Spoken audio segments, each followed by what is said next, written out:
नमस्कार दोस्तों, आप सभी का हमारे YouTube चैनल स्टडीज़ जर्नी में स्वागत है।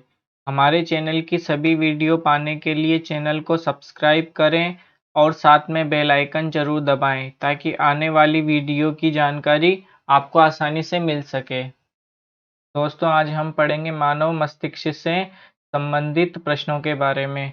चलिए दोस्तों, हमारे पहले प्रश्न की ओर चलते हैं। दोस्तों, हमारा पहला प्रश्न है, मानव तंत्रिका तंत्र संबंधी अध्ययन को क्या कहा जाता है? A option urology, B psychology, C psychology, D urology. चलिए दोस्तों, फटाफट आंसर कीजिए, क्या आंसर होगा इसका? दोस्तों, हमारा इसका आंसर हो जाएगा न्यूरोलॉजी। न्यूरोलॉजी को तंत्रिका तंत्र संबंधी अध्ययन को न्यूरोलॉजी कहा जाता है। चलिए दोस्तों, हम हमारे सेकंड प्रश्न की ओर चलते हैं। दोस्तों, हमारा दूसरा प्रश्न है, मानव मस्तिष्क का सबसे बड़ा भाग है? ए पश्च मस्तिष्क, बी प्रमस्तिष्क, सी अनुमस्तिष्क, डी मध्य मस्तिष्क। दोस्तों, फटाफट बताइए क्या आंसर होगा इसका? दोस्तों, हमारा इसका आंसर हो जाएगा प्रमस्तिष्क। मानव मस्तिष्क का सबसे बड़ा भाग है। चलिए दोस्तों, अगले प्रश्न की ओर चलते हैं। दोस्तों, हमारा अगला प्रश्न है, यदि मस्तिष्क में रक्त बहना बंद हो जाएगा तो मनुष्य अपनी चेतना कितने समय के लिए खो देगा? अगर मस्तिष्क में रक्त नहीं बहेगा तो मनुष्य कितने देर के लिए अपनी चेतना खो सकता है? A option 5 second, B 2 second, C option 10 से 20 सेकंड, डी ऑप्शन 10 सेकंड। दोस्तों, हमारा आंसर हो जाएगा 5 सेकंड के लिए मनुष्य अपनी चेतना खो देगा अगर रक्त बहना बंद हो जाए तो। अगले प्रश्न की ओर चलते हैं दोस्तों। अगला प्रश्न है हमारा, निम्न में से किसे मस्तिष्क का प्रसारण केंद्र कहा जाता है? दोस्तों, आपको बताना है प्रसारण केंद्र के बारे में। थैलेमस को, बी ऑप्शन एपिथैलेमस को, सी ऑप्शन हाइपोथैलेमस को, दोस्तों डी ऑप्शन है हमारा मेडुला को। चलिए दोस्तों, फटाफट आंसर कीजिए, क्या आंसर हो जाएगा इसका? दोस्तों, इसका आंसर है हमारा थैलेमस को मस्तिष्क का प्रसारण केंद्र कहा जाता है। चलिए दोस्तों, हम अगले प्रश्न की ओर चलते हैं। अगला प्रश्न है हमारा, निम्न में से किस जंतु के पास तंत्रिका कोशिका तो है लेकिन मस्तिष्क नहीं है? दोस्तों, आपको बताना है कि किसके पास तंत्रिका तंत्र तो है बट उसके पास मस्तिष्क नहीं है। ए ऑप्शन हाइड्रा, बी सांप, सी प्लेनेरिया, डी लीच। दोस्तों, इसका आंसर हो जाएगा हमारा हाइड्रा। हाइड्रा ऐसा जंतु है जिसके पास तंत्रिका तो होती है परंतु मस्तिष्क नहीं होता है। चलिए दोस्तों, हम हमारे अगले प्रश्न की ओर चलते हैं। अगला प्रश्न है हमारा, तंत्रिका तंत्र का संरचनात्मक और कार्यात्मक इकाई क्या कहलाती है? ए नेफ्रॉन, बी मेरुरज्जु, सी न्यूरॉन, डी कोशिका। चलिए दोस्तों, फटाफट आंसर कीजिए, क्या आंसर हो जाएगा इसका? तंत्रिका तंत्र का संरचनात्मक और कार्यात्मक इकाई न्यूरॉन कहलाती है दोस्तों। इसका आंसर हो जाएगा हमारा न्यूरॉन। चलिए दोस्तों, हमारा अगला प्रश्न है, दो न्यूरॉन के बीच के जंक्शन को क्या कहा जाता है? दो न्यूरॉन के बीच के जंक्शन को क्या कहा जाता है? ए एक्सॉन इंड, बी रेनवियर के नोड, सी हैनली के लूप, डी साइनेप्स। दोस्तों, इसका आंसर हो जाएगा हमारा साइनेप्स कहा जाता है। चलिए दोस्तों, हम अगले प्रश्न की ओर चलते हैं दोस्तों। दोस्तों, हमारा अगला प्रश्न है, एक वयस्क मनुष्य के मस्तिष्क का औसत द्रव्यमान कितना होता है? अर्थात एक वयस्क अर्थात युवा मनुष्य के दिमाग अर्थात माइंड ब्रेन का वजन कितना होता है? 2 से 3 किलो, 1200 ग्राम से 1400 ग्राम तक, 1 किलो से 2 किलो तक, 1.5 किलो से 2 किलो तक। दोस्तों, इसका आंसर हो जाएगा हमारा 1200 से 1400 ग्राम के लगभग होता है। अगला प्रश्न दोस्तों हमारा, कार्पस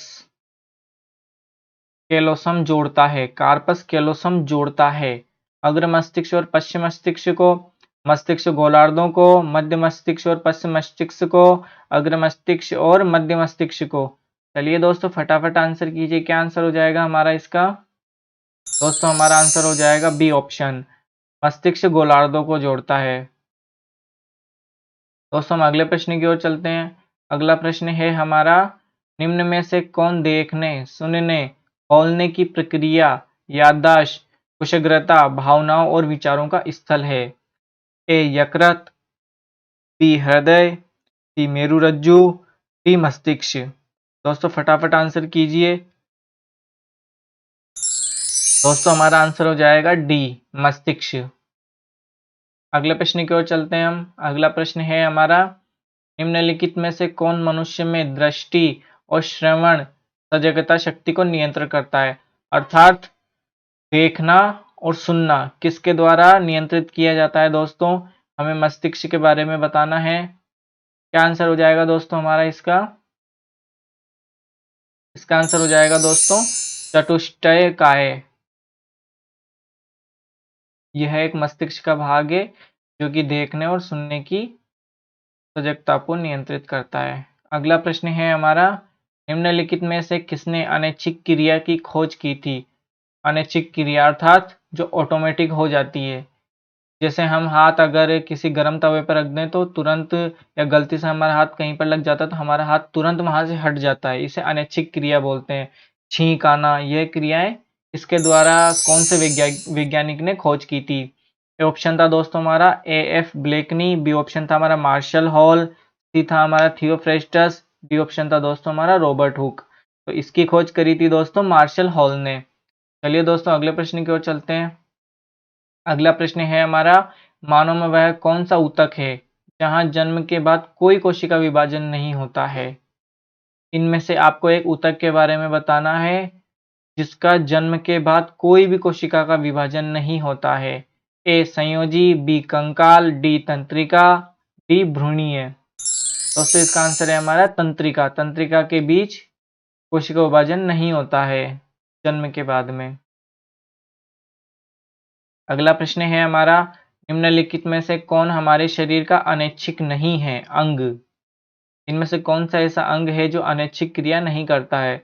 हृदय, फेफड़े, हाथ, वृक्क।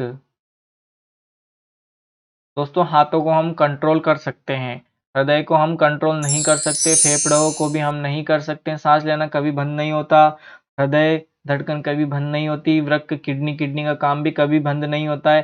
सिर्फ हाथ है जो अपना काम बंद कर सकते हैं, अर्थात जिन्हें हम कंट्रोल कर सकते हैं। इसका आंसर हो जाएगा दोस्तों हमारा हाथ। अगला प्रश्न है हमारा, निम्नलिखित में से कौन से जानवर में तंत्रिका तंत्र नहीं होता है? इनमें से आपको एक जानवर का नाम बताना है जिनमें तंत्रिका तंत्र नहीं पाया जाता है। दोस्तों आपने बहुत सी बार पढ़ा होगा अमीबा के बारे में। इसका ए ऑप्शन है हमारा टेपवार्म, बी जोक, सी अमीबा, डी घोंगा। दोस्तों इसका आंसर तो आपको पता ही होगा, इसका आंसर है हमारा अमीबा। अगला प्रश्न है हमारा, मस्तिष्क के किस भाग से प्यास, भूख और नींद का ज्ञान होता है? हमें मस्तिष्क का कौन सा ऐसा भाग है जो भूख, प्यास, नींद का ज्ञान कराती है? ए अनुमस्तिष्क, बी प्रमस्तिष्क, सी हाइपोथैलेमस, डी हमारा मेडुला ओब्लोंगेटा। दोस्तों हमारा आंसर हो जाएगा हाइपोथैलेमस। दोस्तों इसका आंसर आप ध्यान रखना, इसका आंसर है हाइपोथैलेमस। अगला प्रश्न है दोस्तों हमारा, निम्नलिखित में से किसे हमारे शरीर का ताप स्थापी कहा जाता है? निम्नलिखित में से किसे हमारे शरीर का ताप स्थापी कहा जाता है? पीयूष ग्रंथि को, बी थैलेमस को, सी हाइपोथैलेमस को, डी एपिथैलेमस को। दोस्तों इसका आंसर भी हमारा हो जाएगा हाइपोथैलेमस को ताप स्थापी कहा जाता है।